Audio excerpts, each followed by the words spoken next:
नमस्कार दोस्तों, मोहन पटेल अहमदाबाद चैनल में फिर से आपका हार्दिक स्वागत है। आज मैं बताने जा रहा हूँ मुंबई की केईएम हॉस्पिटल के x dean doctor Manu Kothari का हृदय रोग, डायबिटीज, ब्लड प्रेशर और अन्य बीमारी पर खूब एकदम व्यंग्यात्मक शैली में अति मूल्यवान सुंदर प्रवचन है। इसको सुनने के बाद कैसे भी इंसान का नैतिक बल अपने आप ऊपर आ जाएगा। ऐसे विरल व्यक्ति का प्रवचन सुनने का मौका भी कम मिलता है। तो थोड़ा गुजराती में है लेकिन समझ में आ जाएगा। कैप्शन में इंग्लिश में भी लिखा हुआ है। प्लीज़ बने रहिए और देखते रहिए डॉक्टर मनु कोठारी। साथ में मेरा भी नेचुरल आकाश है, नदी है, हवा, पानी, जंगल, शेर, वो भी देखते रहिए प्लीज़। I believe this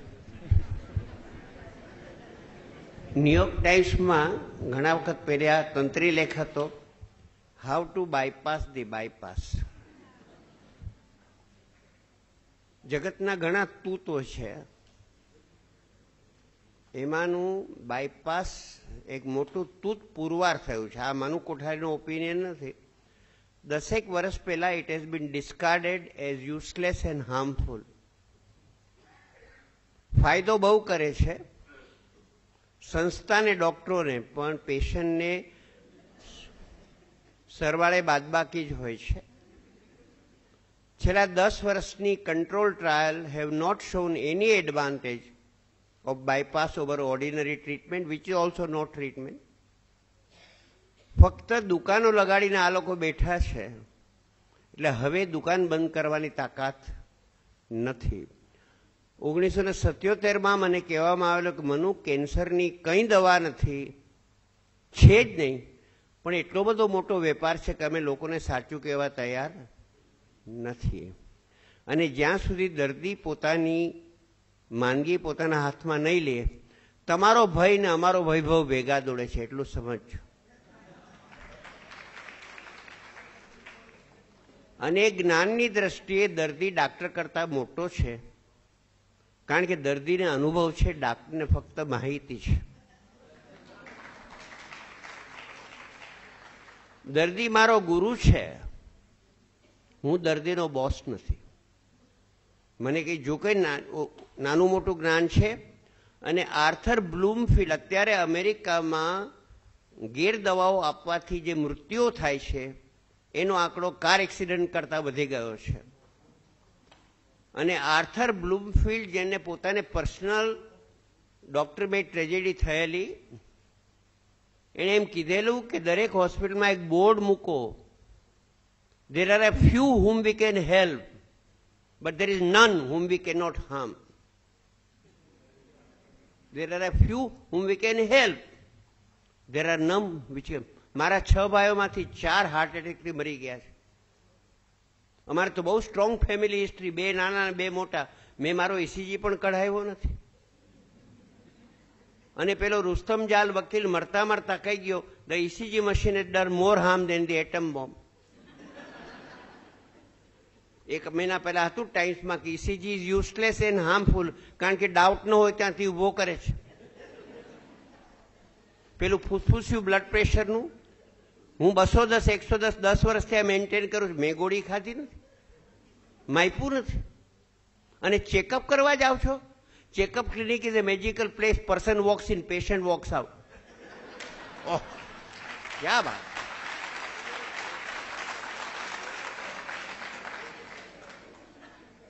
નિષ્પક્ષ રીતે કહું છું, નિષ્પક્ષ. આમાં મારી સાથે લુઈસ ટોમસ અમેરિકાના, લાલ વોટસન યુરોપના છે, કે the greatest discovery of the 20th century is the profundity of human ignorance. કેન્સરની બાબત અમે સ્પેલિંગની આગળ જઈ શક્યા નથી ને જવાના નથી. હાર્ટ એટેકની બાબત સેમ, ડાયાબિટીસની બાબત સેમ, બ્લડ પ્રેશરની બાબત સેમ, આર્થરાઇટિસની બાબત સેમ. પણ હજુ ભદ્ર સમાજને એમ છે કે પૈસાને જોરે તબિયત ખરીદી શકાશે. અને ઈશ્વરના દરબારમાં સારી વાત છે કે કોઈ બેટો પૈસાના જોરે 1 મિનિટ લાંબુ જીવો નથી, એને કોઈ પૈસાના અભાવે વહેલો મર્યો નથી. કુદરતી એટલી મહેરબાની છે. આપણે બધા ભૂલી ગયા છીએ વિનોબાએ કીધું એક શ્વાસ એક પૂર્ણ જીવન છે. I first inspire, then I expire. Manu Kothari expired just now before you. બીજો શ્વાસ આવ્યો છે તો બળબડ કરે છે, નહીતર રામ બોલો ભાઈ રામ. તરુણ બેનર્જી મારો મિત્ર કાર્ડિયોલોજીસ્ટ કલકત્તામાં મંચ ઉપર ચડ્યો, how to prevent heart attack, અને ત્યારે જ મરી ગયો હાર્ટ એટેકથી. અને 2000 વર્ષ પહેલા પહેલી સદીમાં માર્કસ ઓરેલિયસ ફિલોસોફરે કીધું, many a physician forecasting death of the patient has at his own funeral attended by the same patient. અમારા નીતુ માંડકે 18,000 બાયપાસ કરીને પોતે જ હાર્ટ એટેકથી ઉપર સીધાવી ગયા. રોગ કોઈ દી આપણને મારતું નથી. મૃત્યુ એટલું પવિત્ર અને માન છે, એ રોગની રાહ જોતું નથી. દરેક શ્વાસે હું મરું છું, શ્વાસનો કોટા પૂરો થયો, પતી ગયો. થોડા વર્ષ પહેલા બ્રિજકિન્નીમાં એક મોટા ઇન્ડસ્ટ્રીયાલિસ્ટ આડા પડેલા, ત્યારે ગરીબ હતા બહુ, 68,000 કરોડ જ હતા 68 વર્ષની ઉંમરે. કારણ કે it is 1/4 of Colgate scam, એટલે હું કહું છું બહુ ગરીબ હતા. ચિત્રગુપ્તે જોયું કે સાહેબનું તો પ્રીપેડ કાર્ડ પૂરું થવાનું છે. ભગવાનને ફોન જોડ્યો કે આને થોડા શ્વાસ આપો ને, ત્યારે શેર હોલ્ડરો સુઇસાઇડ કરશે. એટલે ભગવાન કે શેર હોલ્ડરના પાપિયાનું નામ મારે પાસે લઈ નહીં તો પરસેવા વિનાનો પૈસો છે, હરામનો. અને બીજું સાહેબને કહે છે બિલગેટના પૈસા શ્વાસ વેચાતો નહીં મળે, માગા દીકરીના હોય, વહુના ન હોય. માટે હે ફલાણા ભાઈ, હે બિરલા, હે ગોયંકા, હે મનુ કોઠારી, 100 વર્ષ જીવવાની તૈયારી રાખો ને દરેક આગલા શ્વાસે મરવાની તૈયારી રાખો બોસ. તો પછી બહુ ગડબડ નહીં કરો, બહુ ગુસ્સો નહીં કરો, બહુ સોનું નહીં ખરીદો. કબીરે હસાવો અને મરતી વખતે પણ જરા આનંદથી મરતા પણ શીખો યાર, તો આનંદથી જીવશો.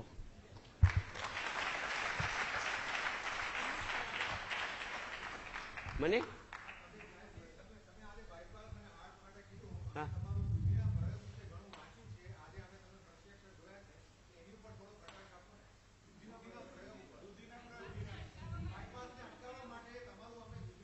ના, એનામાં શું છે બોસે ભાઈ, એવું છે. એક વસ્તુ કહી દઉં, દૂધીનો પ્રયોગ આયુષ્ય વધારતો નથી, પણ બાયપાસના તૂતમાંથી તમને બચાવે છે. પહેલી વાત એ, સૌથી પહેલી વાત. બીજું, ઇટ ઇઝ હાઈલી આલ્કલાઇન, એટલે હાર્ટને એનર્જાઇઝ કરે છે. હાર્ટનું ઇજેક્શન ફ્રેક્શન ઉપર જાય છે, સાંધાઓ ઢીલા પડી જાય છે જે ટાઈટ થઈ ગયા હોય છે, ભેજું સારું રહે છે, કોલેસ્ટ્રોલ નીચું આવે છે, બ્લડ પ્રેશર કંટ્રોલ થાય છે. કારણ કે દૂધીનો રસ સાક્ષાત અમૃત છે, કોબીનો રસ સાક્ષાત અમૃત છે, કોળાનો રસ સાક્ષાત અમૃત છે. સમજ્યા? એટલે પેલી વાત તો એ કે દૂધી ન હોય તો એ બાયપાસ ન કરાવાય. કોઈ તમને ઝેર મફત આપે તો લેવાય નહીં. 1980માં હું તાતા ઇન્સ્ટિટ્યૂટમાં બેઠો છું ને મારી પાસે મેડિસિનનું બાઇબલ હેરિસનનું વોલ્યુમ પડ્યું છે. એનું પાનું ઉથલાયું, કોર્નરી બાયપાસ. મેં ચોખ્ખું લખેલું કે 6 મહિનામાં બધા બાયપાસીસ બંધ થઈ ગયા છે, છતાં પણ પેશન્ટને સારું લાગે છે. કંઈક કારણ હશે. એટલે નીચેની 3 થિયરી છે. પેલું, પ્લેસિબો ઇફેક્ટ, ખર્ચ કર્યાનો આનંદ. એનો પણ લોકોને ગર્વ હોય છે, સાહેબ બ્રિજકેન્ડીમાં 17 લાખ રૂપિયા આપ્યા, ક્યાં વાત છે. સેકન્ડ ઇઝ સેન્સરી ન્યુરેક્ટમી, નર્વ્સ કપાઈ ગયા, હાર્ટ તો ખરાબ જ છે પણ તમને ખબર પડતી નથી. અને third and most likely, bypass and angioplasty kill the complaining segment of the heart. When the heart complaining segment is killed, its nerves are killed. તમે પેન ફીલ કરતા ભૂલી જાઓ છો. જંગ જીત્યો મારો કાણિયો, બહુ ચલે તબ જાણ્યો. You have lost part of your heart. You have lost it irretrievably. અને વધુમાં વધુ હું બરોડાને પણ સફિશિયન્ટલી ગંદુ જોઉં છું, પણ મુંબઈ તો મહાગંદુ છે. મુંબઈનો કચરો દૂર થતો નથી, બીજે ઠેલવાય છે. સમજ્યા? એવી રીતે કોર્નરીનો કચરો જ્યારે સાફ કરો, એન્જિયોગ્રાફી, એન્જિયોપ્લાસ્ટી, બાયપાસથી સીધો બ્રેઇનમાં જાય છે. અમેરિકાની એટલી ઓનેસ્ટી છે કે 2003ના ન્યૂ ઇંગ્લેન્ડ મેડિસિનમાં કબૂલ કર્યું છે કે એન્જિયોગ્રાફી પ્લાસ્ટી અને બાયપાસ વચ્ચે 100% બ્રેન ડેમેજ થાય છે. 100%. એમાંથી 54માં મેનિફેસ્ટ થાય છે. ફ્રોમ સ્મૃતિ loss to paralysis to loss of senses to loss of vision. પુનઃ મારો એક પેશન્ટ છે, એનું નાક પણ ગયું અને જીભ પણ ગઈ. મને કહ્યું સાહેબ હું તો કાર્ડબોર્ડ ખાઉં છું, કારણ કે જ્ઞાનેન્દ્રિય શક્તિ ગઈ અને આ પણ ગયું. અને મારા સર્જન મિત્રએ એન્જિયોપ્લાસ્ટિક કરાવી. મેં કહ્યું યાર રહેવા દે, તો કે નહીં, ના હું તો ગાઈશ. જાગવાનું ભૂલી ગયા. એન્જિયોપ્લાસ્ટી પછી વેકઅપ સેન્ટર ડિસઅપિયર. ખાઈને સૂઈ જાય, ખાઈને સૂઈ જાય તો ગુજરાતી ભાષામાં કહે તો પોદરા જેવા થઈ ગયા.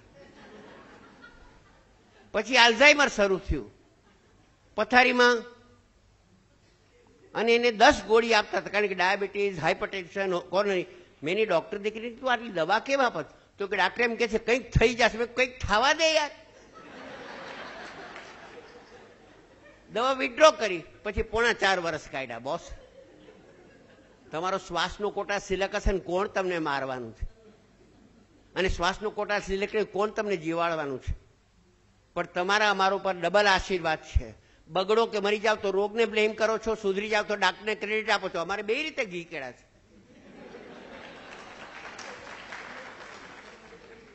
એટલે એક વસ્તુ કહું, 76માં મેક્સિકોના વિનોબા ભાવે મારું કેન્સરનું પુસ્તક રિલીઝ કર્યું. એમાં લખેલું આ પુસ્તક દ્વારા સામાન્ય માણસ કેન્સર ઉપર એક્સપર્ટ થઈ જશે, કારણ કે કોઈ બેટો એક્સપર્ટ છે જ નહીં.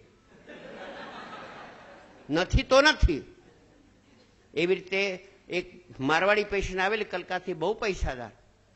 ઘણા લોકો પૈસાથી પીડાતા હોય છે. હાર્ટનો પ્રોબ્લેમ લઈને આવી. મેં કીધું madam you don't need bypass. મને કે 11 કાઢ્યું તો you are the first one to tell me કે બાયપાસની જરૂર નથી. મેં કીધું આ ક્ષેત્રમાં બધા જ ગધેડા છે, હું કબૂલ કરું છું કે હું ગધેડો છું. બાકીના 10ની પાસે એ નૈતિક હિંમત નથી કે કહી દે કે કંઈ નથી યાર. બાયપાસમાં કોને ખબર છે? કોઈને ખબર નથી. એન્જિયોપ્લાસ્ટી સ્ટેન્ટ, અને શું વેપલો, શું ધંધો, અને કેટલું હાઉ ઓલ્ડ ઇઝ બાયપાસ? 1899થી આ સ્ટન્ટ શરૂ થયો છે.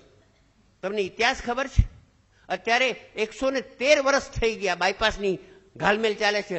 અને વાણિયા ફેરવી તોડ, કંઈક નવું, કંઈક નવું, કંઈક નવું. અને તમે બધા એટલા પૈસા ખખડતા હોય છે. અને બીજો પેશન્ટ ઉપર જુલમ હોય તો સગાવાલાઓનું. ઓહો, બે રીતે. નહીં કરાવી જ નાખો. અરે પણ પેલો નથી, નહીં કરાવી જ નાખો. તમારે કેન્સરની ટ્રીટમેન્ટ લેવી પડશે, નહીં તો હું નહીં બોલું. પછી મારે કેવું પડે કે ટ્રીટમેન્ટના લગ્ન તમારા વર સાથે થાય, તમારી સાથે થતા ને. અને પેલું ખાવા બેસે તો જુએ જરા ઘી વધુ લીધું. અરે ઘી તો કઈ ઝેરી દવા ખાવ 14-15, ઘી ના ખવાય? શું વાત છે? કેનો ન્યાય છે? રોટલી ઘીમાં બોડીને ખાતા શીખો.